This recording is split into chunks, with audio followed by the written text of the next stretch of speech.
mustacheandthebeard.com, two great geeks. Changing the world, one post at a time. We're going to do an Enter the Maelstrom number 7. Yay! What is an Enter the Maelstrom? Good question. Last year, if you remember, the lockdown began. Right. And we had people that asked us, that they said, we're bored! We don't know what to watch. What can you recommend? Yeah, they forced us to stay home. We got nothing to do except watch Netflix or Amazon Prime Or Hulu. HBO Max. Yeah. I mean, gosh. And the internet is a maelstrom. Once you get lost in there, You get sucked in there. yeah, so they asked us for suggestions. And of course, as we always do, we give. Oh, wait. My name is Louis Matos. I am the Mustache. And you are? Junior Figueroa, I am the beard. Yeah, and because we're the Mustache and the Beard, and we always have to have criteria for stuff. That's true. That's true. Absolutely. So when You they gotta have boundaries. Yes. You gotta have boundaries. Otherwise, if you don't have boundaries, then you're just a person without boundaries. you just get lost in the maelstrom. And so, because they asked us, give us suggestions, we developed this thing called Enter the Maelstrom. Right. And so, the first criteria that we decided was that there had to be at least, if you want to get lost in a TV show. Right. This was for binge watching. Yes. It's binge watching. The Maelstrom is the binge watching. Yes. So there had to be enough so that people could get lost. Right. Exactly. Get away from their troubles, Right. get away from their problems, get away from the You can't pandemic. really call it binge watching if it's only 2 or 3 hours. Yes. Now, if it's 15 hours, right, and you're on your 5th cup of coffee, and yes, that's binge watching. And you are lost in the And maelstrom. you're lost in the maelstrom. All right, so for this, and since last March, so it's been a full year, and we've only done 6 of these. This will be our 7th. Right. And we decided to do this because some people asked us for female-centric, Right. right? And so we're going to do Right, 'cause female-centric TV shows. We did last month. We did Women's Empowerment Month, but we didn't get the request until it was too late. Yeah. So we're doing it now, even though it's, Women's Empowerment Month is over. But what the hell? Women's Empowerment is every month. It's every month. All right, so we have a few shows. We have 3 shows each that are female-centric, Right. that we will be talking about today. You have 3, I have 3, Right. and we're going to just give you suggestions for binge watching. Right. That's what this is. All right? So yeah, if you don't have Amazon, you probably should get it. if you don't have Netflix, You probably should get it. HBO Max, Yes. Disney, Disney Plus. Yes. Hulu. any of those. Any of those. Any and all of those. Yes. So we'll have a few shows for us to discuss today. All right. So, like we always do, we'll let you get started. Okay. First show. My first recommendation, first TV show, and you can find this on Amazon Prime. I chose The Big Valley. Da-da-da-da-da-da-da. Da-da-da-da. The Big Valley. The Barkley family, led by matriarch Victoria Barkley, defends their ranch in 1870s California. The genre is Western family drama. The creators are A.I. Bezarides and Louis F. Edelman. And it stars Barbara Stanwyck, Yes. yay, who won an Emmy for the first season and was nominated every season after that. Richard Long, coming off of Bourbon Street Beat and 77 Sunset Strip, the previous show. Lee Majors! Yes, Lee Majors! First TV show for Heath. Lee Majors. Heath. Yes, Heath. Amazing. Love that guy. Very young man. Good looking. Yeah. Good looking. He takes off his shirt. He was a hunk. Linda Evans. Oh, one of my God. John Derek's wives, you know. She was married to John Derek at the time. And Peter Breck. They are the Barkley family, the sons and daughter of Victoria Barkley. Now, the number of seasons, 4. Okay. From 1965 to 1969, 112 episodes. Wow, in just 4 seasons. In 4 seasons, 112 episodes, 50-minute each episode. Now, why did I pick this? Well, for one reason, it's female-centric. Barbara Stanwyck is the matriarch. She is the lead character, okay? She's the mother. This is unlike other TV westerns that dealt with a ranch, right? That all of them have a Patriarch. Have a patriarch. Bonanza, High Chaparral, Virginian, you name it. This one was a matriarch, and she's the lead. Don't Get it twisted. Yeah, don't make no mistake. She is the lead character in this show. She's coming off a movie career. Barbara Stanwyck had a movie career that was phenomenal.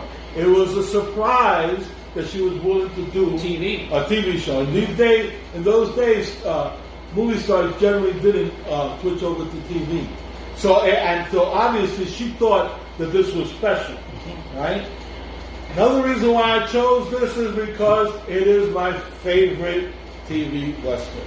I've always had a thing for, I like TV westerns, but I've always enjoyed the ranch western more than the one about a sheriff or a marshal or a gambler or a rifleman. Yeah, well, even rifleman is a ranch, you know, it is him and his son on a ranch. But and don't get me wrong, not that I didn't like them.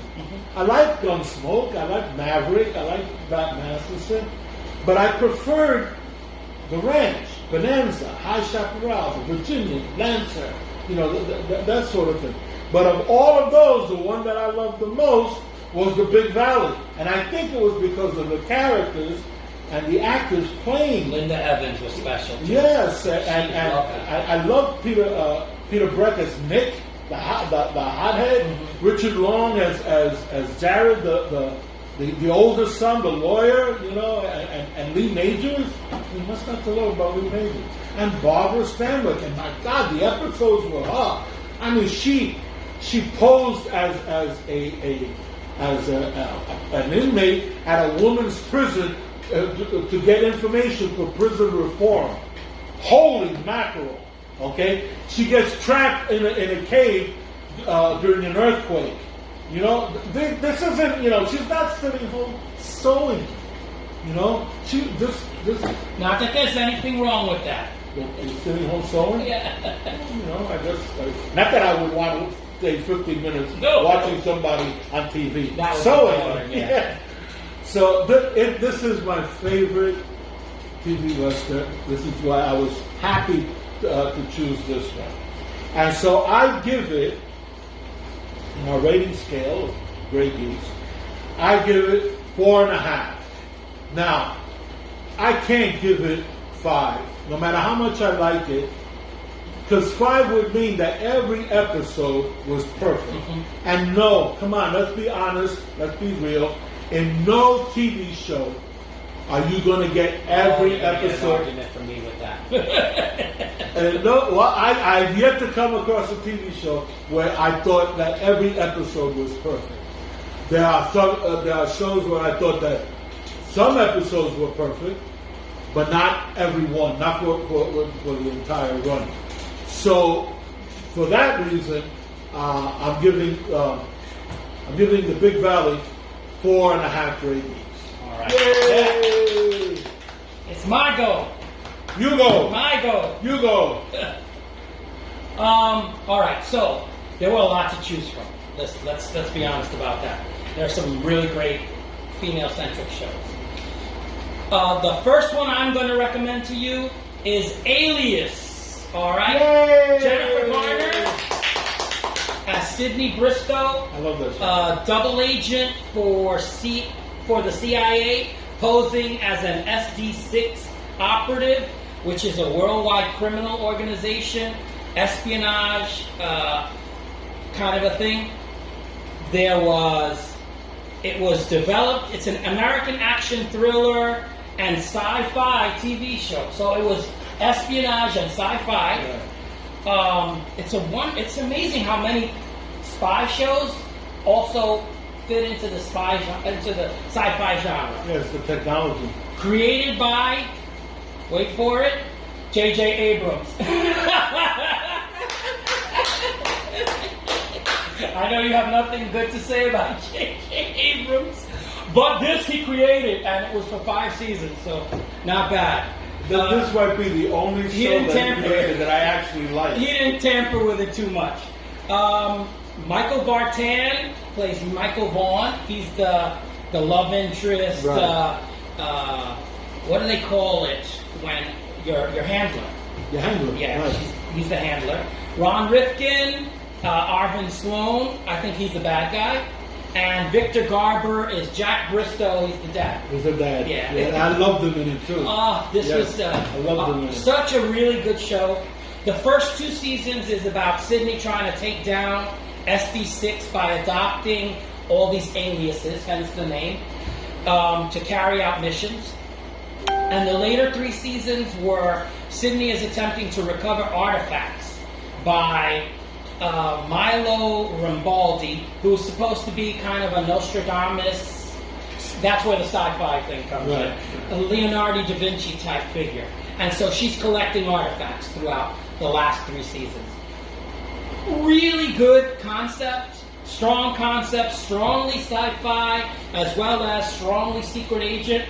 Yeah. It had all of those tropes that you love. A lot of action. Yes. She's she kick-ass. And she is so...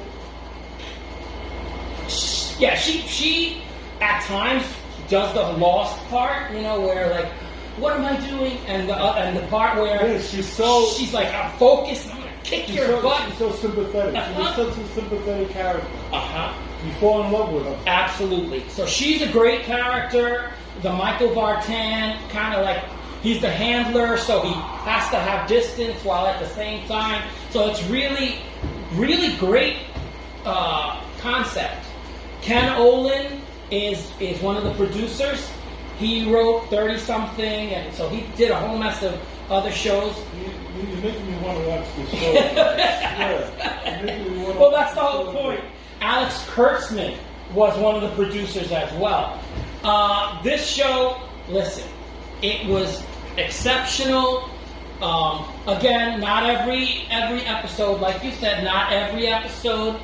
There were some real clunkers, because sometimes they played it for laughs, as opposed to other times they're like twisting your heartstrings, and you're like, the next episode is jokey, and I'm like, and then my personal pet peeve is that Abrams has a tendency to introduce characters and then lose interest in them. Yeah. And then after you fall in love with a character, and then he loses interest in them and he eliminates them.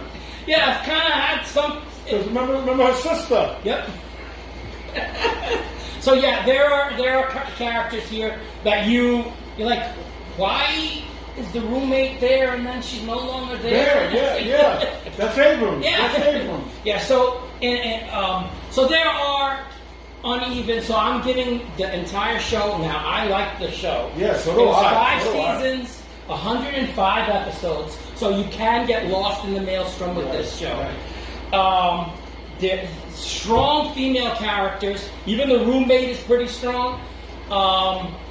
So I'm going to give this 4 Grey Geeks. Why? Because, some episodes, I remember there were some episodes and I'd be like, I just wasted that hour. And, there weren't a lot of those. So don't get me wrong. Right. But, 105 episodes is a lot of writing. And that's, 105 hours or, 40-minute episodes. Listen, there's a lot here to love. Hence, it's a strong 4 Grey Geeks. For us, that is great. Yes. So, yes. Yes. 4 out of 5, you should watch this show. And you say the same thing, right? Right. Yeah. Let's go with your next. I'm next. My next is Wonder Woman. An Amazon princess traveled to man's world to save humanity from itself, and in the process, kicks ass. Okay? The genre is, of course, superhero, action, adventure, fantasy, and science fiction, which is what you'd expect for a superhero TV show. Now, as far as creators are concerned, credited for creating Wonder Woman is William Moulton Marston and H.G. Peter. But he's given the title developed by Stanley Ralph Ross. So he doesn't claim to create Wonder Woman. He developed it, yeah. the TV show. Now the stars are, of course, Linda Carter. Woo! Linda Carter. In the 70s. That Man, suit. That suit. Oh my God. And that smile and those eyes. Holy mackerel. Those eyes. Those eyes. They followed you around the room, those eyes.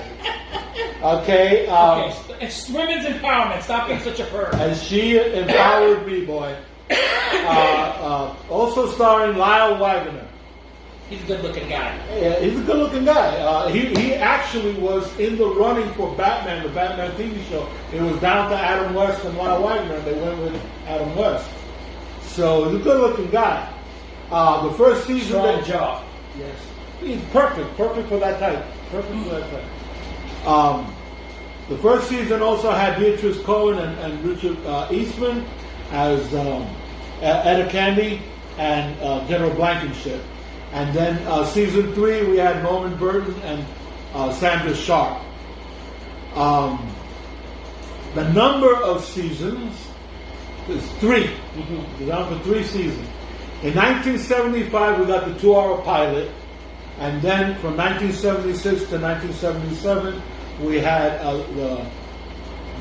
the show, and for a total of 59 episodes plus the pilot. Now the pilot is 2 hours, so if they count the pilot as one episode, then it's 60 episodes. But if they do it a 2-part episode, then it comes to 61 episodes altogether. Math. Yeah. What happened with this show was they had done a previous Wonder Woman pilot with Kathy Lee Crosby, right? Yep. That bombed. Horrible. Horrible. The suit, her suit. Horrible. She didn't have a suit. Horrible. They mentioned her invisible plane, right? As an afterthought. That's how she got there. They didn't bother to show it. Terrible. But there was still interest. ABC still had interest in doing Wonder Woman as a TV show. So they actually got to go ahead to do another pilot. And this one, they brought it in Stanley Rob Ross, which I mentioned before. And he decided to go, since Wonder Woman debuted in the 1940s, he decided to go with a Wonder Woman set in the 1940s fighting Nazis, right? He went back to the original concept. The original concept. So Kathy Lee Crosby says that they offered her the part because she had turned it down. Anyway, they went with Linda Carter, who had very little acting experience, but some, right? And she certainly looked the part. Absolutely. And then they got also important was Lyle Wagner as Steve Trevor. You know, you can't have a Wonder Woman without Steve Trevor, like you can't have Superman without Lois Lane. So they did the pilot. The pilot did very, very well, right? They ordered two more 1-hour episodes, went on a hiatus, and then came back for the rest of the season. That was the first season. Then, but they were vacillating. ABC was vacillating as to whether to renew it for another season because they found it expensive because it was a period piece. It would take place in the 1940s, so of course they gotta track down all these 1940s cars, and if they film outside, it can only be in buildings that were back in the 1940s, and the costumes and the dresses, it's more expensive.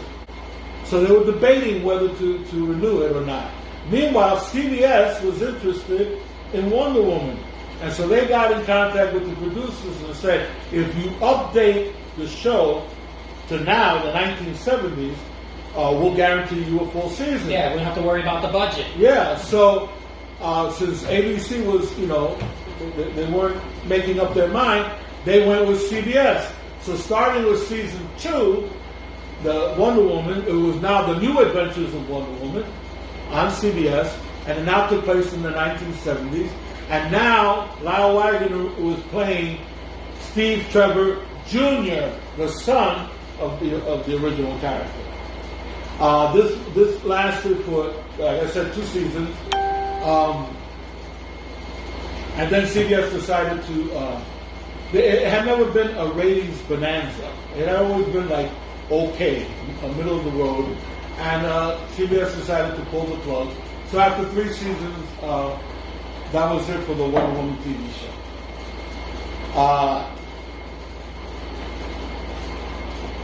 So I like the show. I have fond memories of the show, but it's dated and also it's uneven. That whole thing of season 1 being different from season 2 and 3 makes the entire series uneven. It's not quite. It doesn't quite gel. And then they slowly phased out Lyle Wagner's character. He went from being love interest to not being to being her partner. They were in CBS, the 2 agents, and then they make him the chief. So now all he does is send her out on an assignment, and she's solo. So it's very uneven. I like the show. I will still recommend the show simply because it's a good superhero show. The same way I would recommend Batman and Incredible Hulk, The Flash. All these first time superhero TV shows. I would recommend them, but it is a little uneven. So I'm only giving it 4 Grey Geeks. Now, 4 Grey Geeks is not bad. It's great for us. Yeah, it's great. It's great. It's just not perfect. It's not stupendous. It's very, very good. So I give it 4 Grey Geeks. All right, that's great. What do you think? I think it's great too. I mean, again, I loved it because I was a kid when I was watching it. But the effects now, if they did Wonder Woman now, the way they do the Arrowverse shows, it would be fantastic. But they didn't have this. All the effects have to be practical in this, as opposed to CGI. Also, there was this is late 70s. There was a big thing about violence on TV. Yeah. I don't know if you remember. Yeah, I remember. So because Wonder Woman had super strength, and she was a woman, they had this thing about what she could do in the fight scene. So her fight scenes were mainly pushing. Yeah. She would push people and throw stuff at them. Just like the Hulk. The Hulk never hit people. Yeah, they couldn't. They couldn't because it was considered too violent.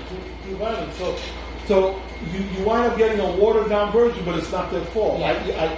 I hesitate to blame them because it's not their fault. Yeah, because you have to judge it for its milieu. Right. It's time. For its time, it was exceptional time. Right, and it was the best that could be done at that time. Nobody could do better. I go. You go. All right. I'm going to recommend Charmed. Not the new one. The original one. The original one. Right. Charmed is an American supernatural fantasy drama TV series produced by Aaron Spelling and the Beverly 90210 crowd. And if you don't know what that means, I know it's dated. I'm sorry. That's the 80s, It's an 80s thing. 8 seasons. 178 episodes. Wow. Yeah, so it was, not a lot of people watched it. I mean, it wouldn't have lasted 8 seasons. 8 seasons. Yes. The series follows a trio of sisters known as the Charmed Ones, the most powerful good witches ever. Ever, that's right. So they had this little hokiness about it. However, they used their powers of 3, the power of 3, to protect the innocent from evil demons. Each sister possesses unique magical powers that grow and evolve during the course of time. Over the seasons, they changed their powers.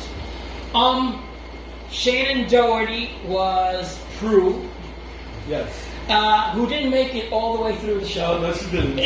She was taken out of the show.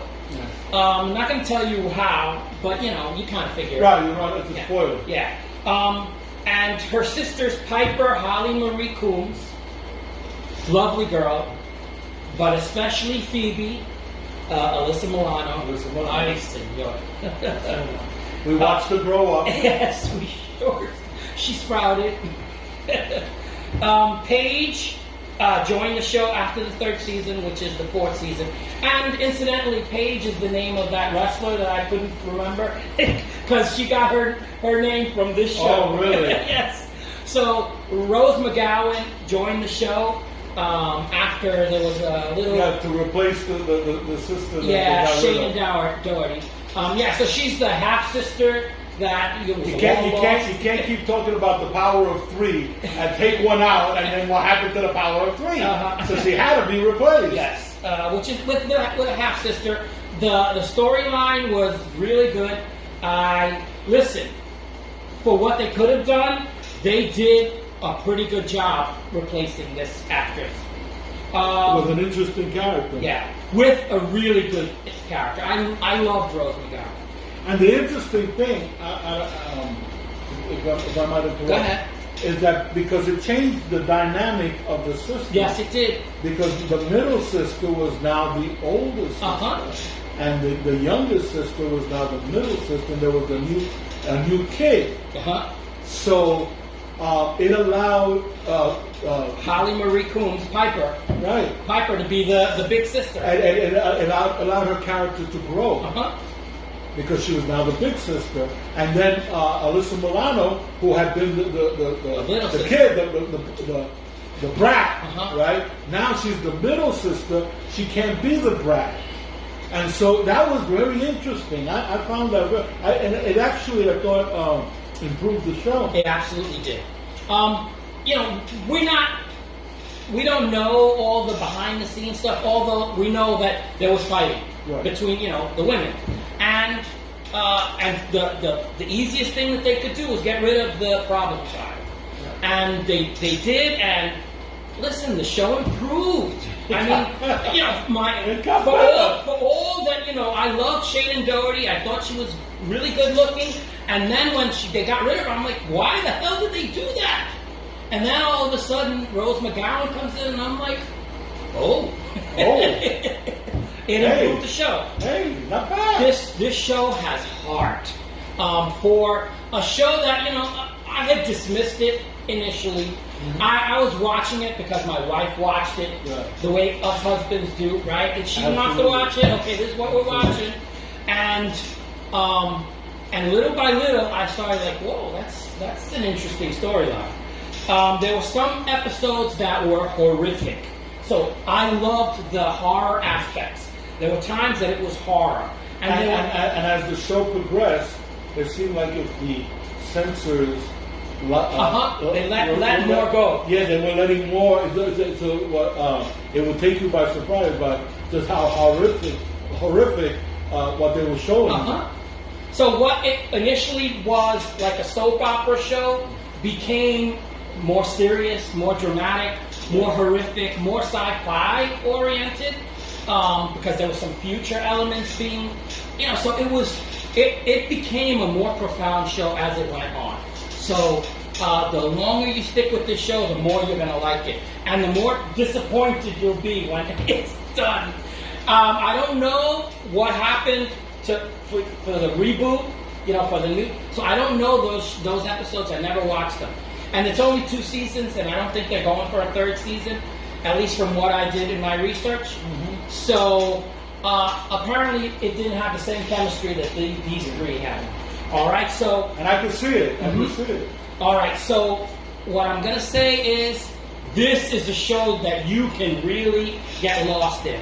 178 episodes, 8 seasons.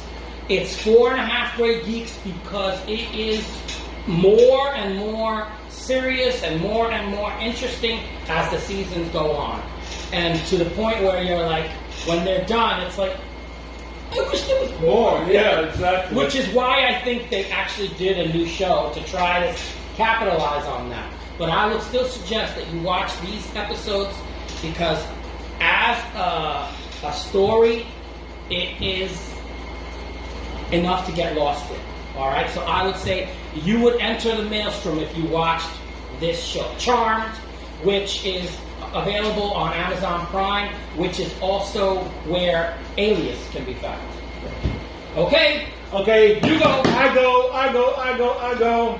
Okay, for my last Into the Maelstrom, I chose Murder, She Wrote. Murder, She Wrote. Murder, She Wrote. Yeah. Murder, She Wrote. This is an adult show. A middle-aged mystery writer solves real-life murder mysteries, in the process proving she is always the smartest person in the room. The genre is, of course, mystery and crime drama. The creators are Peter S. Fisher, Richard Levinson, and William Link. And it stars, in truth, it stars Angela Lansbury. And nobody else. And nobody else, because she's the only one that lasted from the beginning. Yeah, everyone else is guest star. They had regular characters like William Wyndham, the doctor, her friend, didn't last. Tom Bosley as the sheriff in the town sheriff didn't last. Well, he passed away, right? That was why he didn't last. I'm not sure. Oh, I think it's because he died. That's but, not his fault. No, but the thing is that at some point they took her out of the the town. The town. That's right. It got to the point. It got to the point where if this had been an actual town, Yeah, nobody wanted to live there. statistically, it beat the murder capital of the world. Okay, this one little town. It's a small town. And it's a small and town. It's a murder every week. The murder every week. At least one. At least one. And yeah, and it could be multiple. It became a joke. The town became a joke. Yeah, its success made it less plausible. And what is it, Cabot Cove? It has now become the catchphrase for a sleepy place, a sleepy place that has a murder. The name of the town has now become the catchphrase for that. Cabot Cove. Yeah. So what they finally did was that they had to do a lot of traveling, right? And they moved her to Manhattan, and she was teaching a course in a college on criminology, and that became, the site because it just got to be it became ridiculous. And then, of course, you lost all or whatever recurring characters you had in the town. You lost them when she made the move. But yeah, then she becomes a magnet. Wherever she goes is where murder happens. And then they still have recurring characters because she did have relatives. She had a favorite nephew that's in a whole bunch of episodes and stuff like that. And friends that were there. And then now because she's in Manhattan, a lot of times it's the same detective that she winds up helping and all that. But there was no other than her. She had to be in every single episode. That's tough. She carried that show. Now this went on for 12 seasons. At least 12 years. And let's face it, people, she started out middle-aged. Yeah. 12 seasons. From 1984 to 1996. She did a whopping 264 episodes. Wow, that is entering the maelstrom. That's entering the maelstrom and never getting out. Yeah, you can't get out. Yeah, you will never leave. And it's 264 plus 4 TV movies. Because after they canceled the show, she came back with 4 TV movies. That's almost unwieldy to be able to watch all those episodes. Yeah, it is. It is. It is. What I suggest, the first 5 seasons are pretty much in the town, in the capital, and then season 6 on is different. So you may want to break it up that way. Say, okay, I'm going to watch the first 5 seasons, and then another time I'll watch the rest of them. It's up to you. In the show, whether it's her in her hometown or her someplace else, the show never lost its charm, never lost its style, never tarnished. Okay, from the first season to the 12th, the show was phenomenal. It's a successive trope that continued. This is what we are. This is what we do. No bones about it. No bones about it. It works. And let me tell you something that I know for a fact. There were bars in New York, because this show was on Sunday. There were bars in New York that were put on the show on the TV, right? And everybody in the bar would watch the show up until the first commercial. By the first commercial, all the suspects had been introduced. Not all the clues, but everyone who could be the killer was introduced by the first commercial. And they would do a pool. They would bet. They would bet as to who was the killer. They would write down the list of all of the characters introduced up until the first commercial, and then they would bet on who was the killer. And then they would watch the rest of the show, and whoever won got the money. And this went on Sunday after Sunday after Sunday. Murder She Wrote parties. The Murder She Wrote parties. Okay? I love this show. I love Angela. I thought Angela Lansbury was great before she did this. I'd seen her, in tons of movies. You watched her in the Manchurian Candidate. She was an incredible actress. And they had come up with the concept for the show. I thought about asking her, but thought she would never be interested in doing a TV show. And but it turned out that she liked it. She thought that she could do stuff with this character, and so she agreed. And around season 6 or 7, she became an executive producer. So she had creative control over the show. Maybe that's why a lot of shows lose their charm towards the end of their run, but this one didn't. It kept it. I like to think it was because of her. Yeah. I love this show. But I'm giving it 4.5 Grey Geeks. I'm not giving it 5.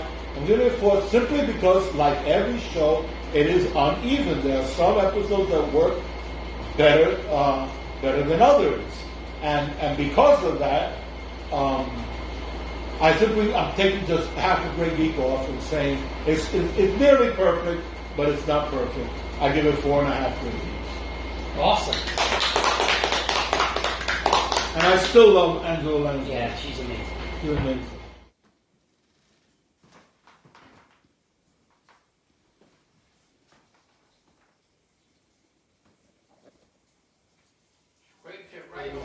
All right, so you ready? Your last one. My last one. You go. I go. Okay, I go. I'm going to recommend a show that I'm still waiting for my sister to write. She's going to write a post on this show. It's Call the Midwife. Call the Midwife. By Netflix. All right. For some people, you may not know this show. It is on Netflix. It is Call the Midwife. It is a BBC period drama about a group of nurses that are midwives working in the East End of London with indigent populations. And it's circa what? It's 1950 and 1960. So it's a little period piece, but it's not so far that that it affects the budget. It's starring Jessica Raine, Miranda Hart, Helen George, Brianni Hannah, Laura Main, Jenny Agutter, and the narrator is the lady Vanessa Redgrave. Wow. Yes. It is currently 9 seasons, but there's a 10th season coming. All 9 seasons are on Netflix right now. It is 79 episodes, so it's like 8 episodes per season plus a Christmas show. That's how they do things in the UK. I love this show, all right? It is unflinchingly graphic. It tackles issues in every episode that are contemporary, socioeconomic, and cultural, such as nationalized healthcare, which is something in the UK, being barren, teen pregnancy, adoption, miscarriages and stillborns, abortion, birth defects, poverty, epidemic, disease, prostitution, incest, religion and faith, racism, same-sex attraction, female genital mutilation. Every episode is a kick to the groin. And I love it. It is, for me, it's impossible to binge watch this show because every episode tears so much at your heart that I'm crying by the end of every episode. What was that episode that you told me about? Okay, there is one episode where there's a husband and a wife, and the wife marries the husband because he's an older gentleman, and she lost her husband, and he's willing to take her with her kids. She gets pregnant by another man, an African American man, a black man. A black man. Yeah, because it's in Britain. A black man, and during the course of her pregnancy, she had not loved her husband. Her husband she married out of convenience, out of protection, out of all of that, and out of necessity. And during the time that she's pregnant, she falls in love with him, and she is embarrassed that she had sex with a black man, and she thinks that her baby is going to be black. And so she doesn't know how to break it to him. She doesn't tell him she doesn't tell him at all. And when she has the baby, and it's born a black child, he is waiting, and like expectant fathers are waiting outside of the room. In those days, you weren't there. And then he comes running in to see his baby, sees that it is a black child, and still says, "It's the most beautiful baby I've ever seen." He's not affected by the fact that she was unfaithful, because at that time she wasn't being unfaithful. She falls in love with him, and she is almost embarrassed at the baby. But he takes this baby as his child, doesn't care that it is black. That is a man. That's a show. That's a show. That's a show. The story follows a group of nuns and midwives from a nursing convent called Nonada's House in Poplar, London. It deals with poverty. It deals with this indigent population that has to try and make the best out of it. Where in this neighborhood, 80 babies are born a month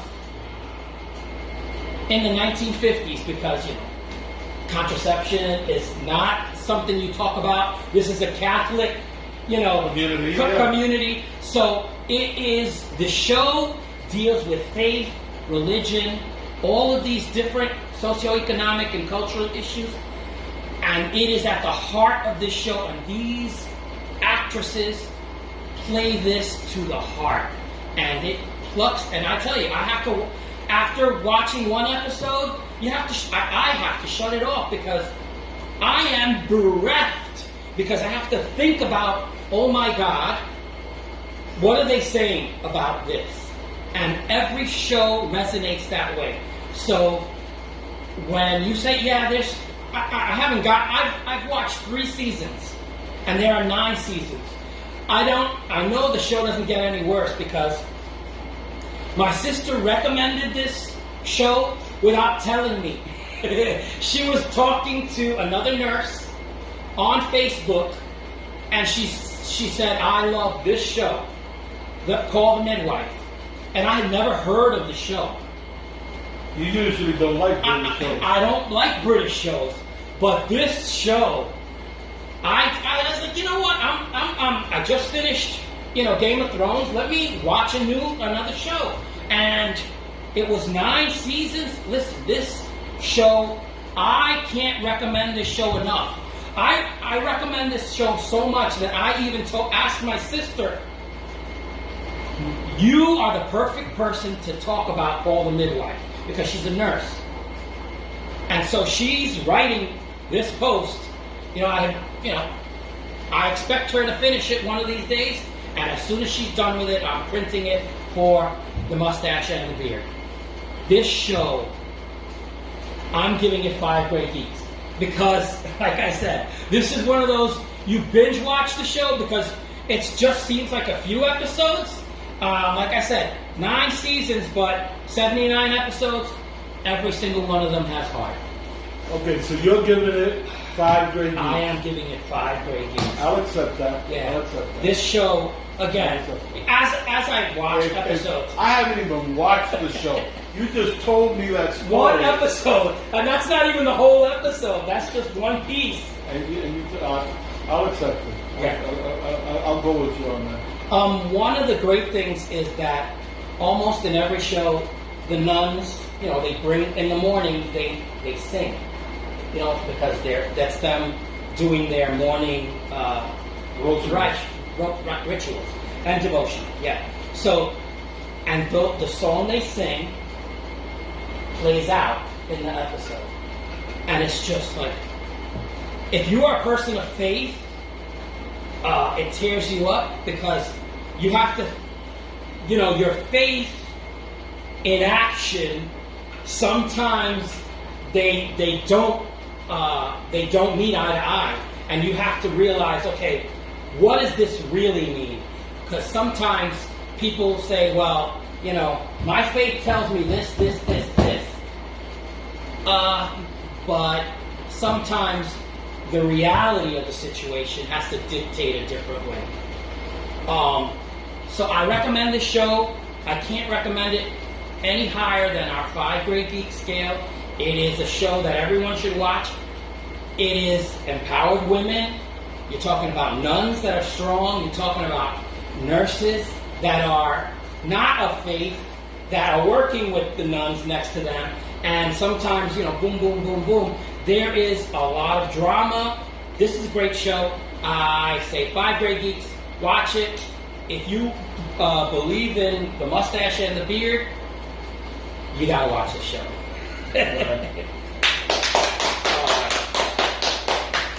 All right.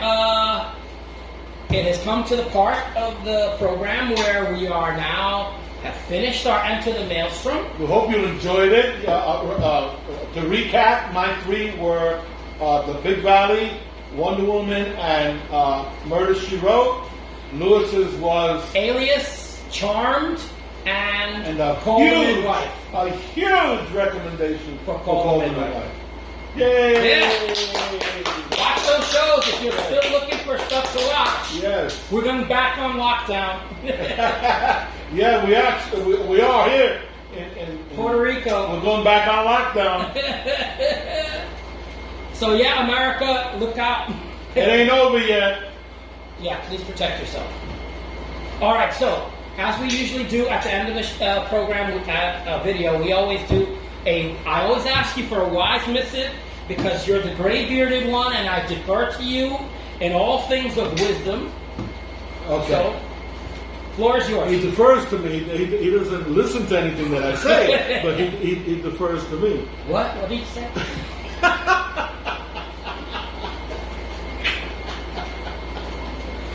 Oh God! What? What? What? What I missed? Now I can't remember what I was doing. Okay, here we go. Normal is an illusion. There is no such thing as normal. What is normal for the spider is chaos for the fly. With that having been said, that is what wise is all get out. If this is your first time visiting the Mustache and the Beard, I don't know where you've been. We've been right here. And if you've enjoyed this video, I would invite you to subscribe. We try to make you laugh in the hopes of entertaining you while informing you. With our over 100 years of being geeks, if something we've said has stirred you to make a comment, please do so. Tell us what we got right or what you think we got wrong. Be gentle, please. We're very sensitive. No, it's like, I don't know why you need to tell them to be. I mean, I do know why you need to tell them to be gentle. Because some have not. I don't understand it. My mom would say, always be polite, but let them know what you feel. Listen, if you have something to say, say it. But be respectful. I don't understand why you can't be respectful. If you're disrespectful, I'm going to drop you from... I don't care if we lose all of our followers. You can disagree with us. I want you to disagree. But be gentle. But be respectful. That's all it is. Sorry, I went on a rant. We thank you for watching. I always appreciate that you took time out to watch us and listen to what we had to say. Please share this video. My name is Louis Matos. I am the Mustache. I'm Junior Figueroa. I be the Beard. See you later. Hasta la vista. Take it easy. And peace.